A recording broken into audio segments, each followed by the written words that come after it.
Welcome. So today we are going to continue on our previous video.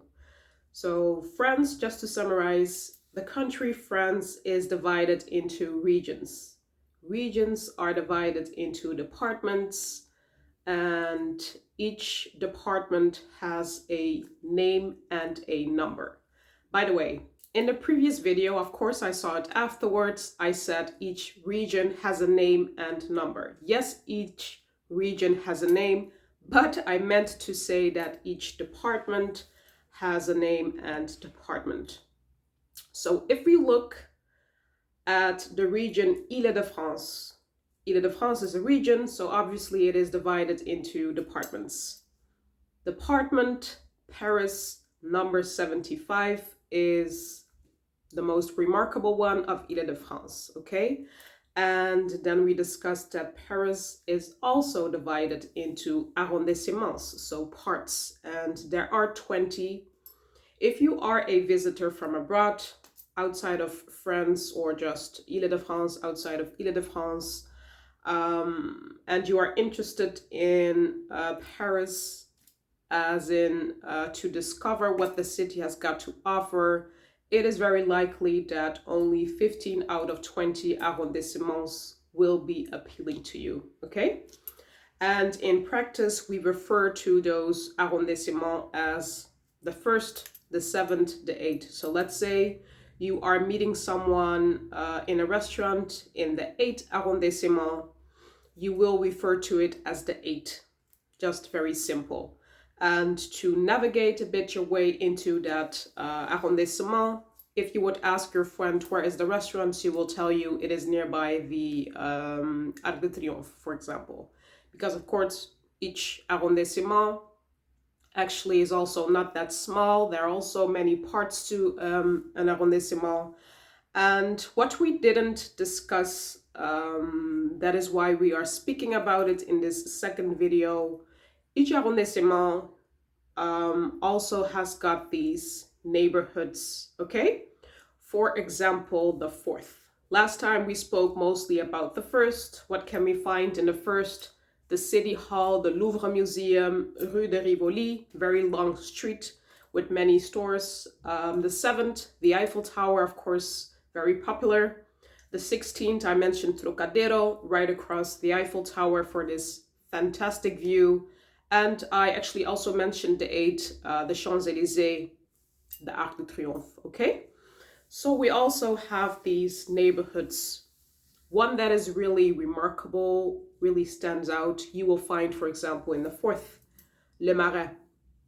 Le Marais is very hip, I would say, many food places, and that is at least what I appreciate of Le Marais. You will find these many food places, okay? Probably, I will say food places, I have them throughout Paris in many arrondissements, but Le Marais alone, probably 5. And there will be more that I even don't know about yet, okay? So also these neighborhoods. I also mentioned the 18th. That is where you will find the Sacré-Cœur Church. And that is also part of a neighborhood, Montmartre, okay? So in these arrondissements, it is very clear you also have neighborhoods that have a unique name, okay? These neighborhoods. So in the fourth, Le Marais, and there are actually more. And please note, Le Marais, it is still above the Seine, okay? Because as I told you, Paris, when you have this like sketch of the city of Paris with those 20 arrondissements, all in the form of a snail shell, remember snail shell? You actually also have the Seine River is going right across the city of Paris. Then you have these arrondissements above the Seine and the ones below the Seine. And the fourth, actually, it is not that far from, actually, the Notre Dame is part of the fourth, but Le Marais, I meant to say, Le Marais, the neighborhood is not that far from the Notre Dame. And then you will see that you will encounter the Seine River, and that is when you go below. For example, the fifth, I would say that this is visited by many people from abroad, and from outside of Paris.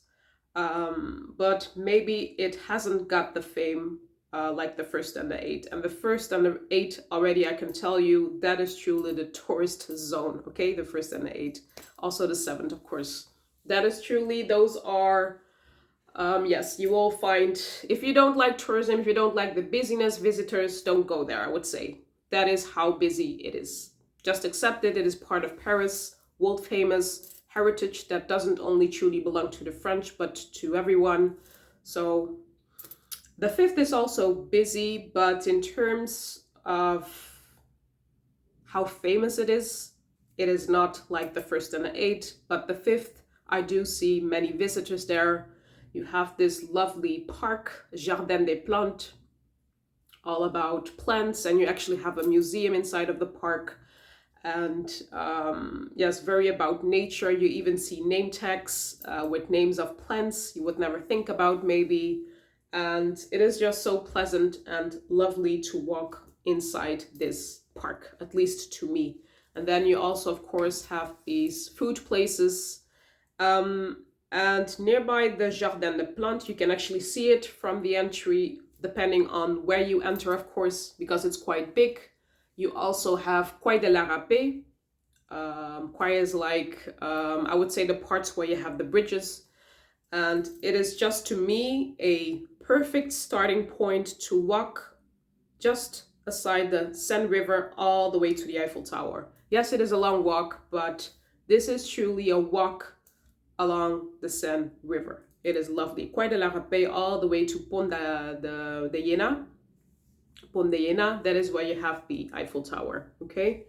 Very lovely, and you see a lot. You will encounter the Notre Dame on your way. You will encounter Pont Alexandre, where you will see the Grand Palais, where you will see Invalides, and from afar the Eiffel Tower. Keep walking, and then you will see the Eiffel Tower coming closer and closer and closer. And right before you arrive at the Eiffel Tower, actually you also see Pont d'Alma. So also very interesting what you see there, I will say.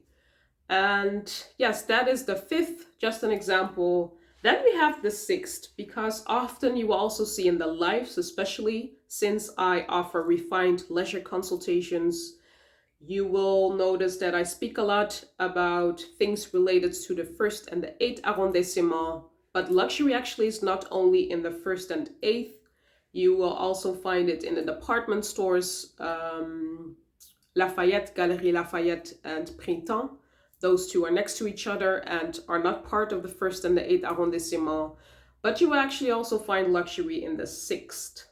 The sixth, there you will find Sèvres. You write it with an S. It starts with an S. Sèvres. And I would say,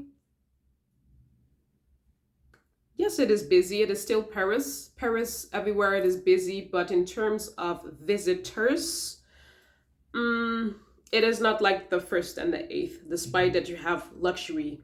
The sixth is way more local, and it is very upscale. Saint-Germain, Sèvres, it is very upscale. So yeah, it's not cheap to live there. It means that it's not cheap to live there. And I think because it is upscale, that is the reason why you also have these luxury stores. Hermès, for example, has a store over there, but you also find the department store Le Grand Marché. Next to it, you have the Au Bon Marché with a fantastic groceries store. Visit it, please. You will not regret it. Fantastic. And next to it, you have Le Grand Marché, and this is truly all about boutiques, not about grocery stores and food, but boutiques. And that is where you will find Chanel, Dior, all those great brands, okay?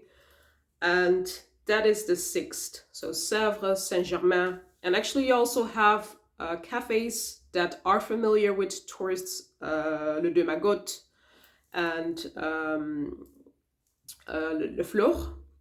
This is also where you will find these cafes. These are shown on social media. So yeah, that is the sixth, okay? Another one, last but definitely not least, the 12th, Okay, when you go to Place Vendôme in the first, you have this like a heritage, a very long green pole, I would say, huge, a pillar actually, and at the square of Bastille, you will see the same thing. You will see the same thing. It looks like it, and I know there was a time in my life that I was actually confused, but it looks like Place Vendôme, but those two are two different things. Yes, they look like each other. They are similar, but are two different things. So one at the Place Vendôme, the other one at the Bastille Square in the 12th, 11th. It crosses like many arrondissements. You have an opera building there at the Bastille Square, and it is a place, the square, it is so fun, and I can relate to this because I was actually working nearby. During lunch, I sat there having lunch, and it's just a cool place to really have a relaxed moment for yourself, having your lunch, for example, or meeting someone. And this has to do with the French Revolution. So imagine France, it is a country where there are many manifestations, strikes, whatever. And when there is one, it is very likely that they will meet there, all those people that are striking. So yes, it is also often associated with negative things, but the point is, it is all about Bastille, the French Revolution. So it is truly symbolic, okay, for many things. So everything that goes back to the French Revolution, it is always like the main point. But the thing is, it is so vibrant, okay? I just mentioned the squares, but you actually have many streets, all those different streets with so many stores and food places. And that is the thing, it is not something that you will, I do believe that you see it on social media, but it's not like the first and the eighth. Most people, even if they haven't visited Paris, they usually know a few highlights, and these are always traceable in the first and the eighth. They don't really know the 12th and the 11th, so definitely worth it. Go to that heritage, but even more all those food places. It is magnificent, and truly shops, stores, Sephora, those type of stores, okay? Food places again. So yeah, it is Metro 8 actually that goes there. So keep in mind to go there when you are in Paris. It is just an example. So again, it's the 11th or 12th. It is a bit, the arrondissement it crosses.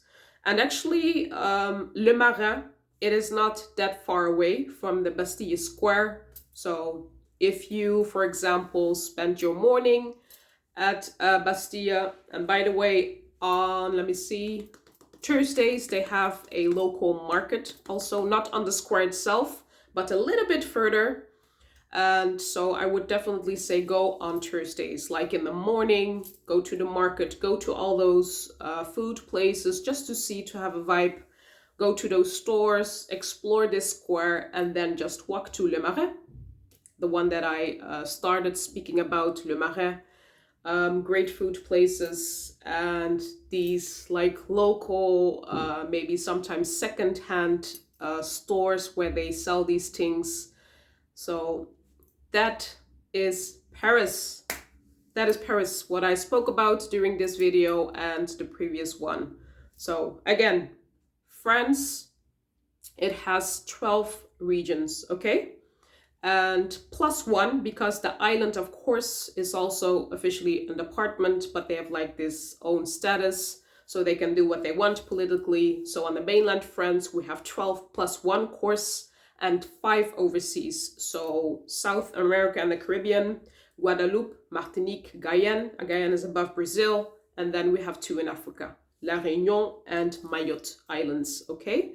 Those are also overseas departments. And then we have regions, after regions, departments. Departments have a name and a number. So Paris, number 75. And then we have the 20 great arrondissements of Paris. So here you go, practical information. More videos will come where I actually will show you these places, just to to give you this like feeling of feeling more connected to it, besides just practical information. Don't hesitate to join the lives, because those are way more related to experiences, truly experiences, and therefore also with the services of Elegancia Paris. Okay? Thank you for watching, and I hope to see you soon. Don't forget to subscribe and feel free to email me, info@eleganciaparis.com. Okay? Thank you. Bye.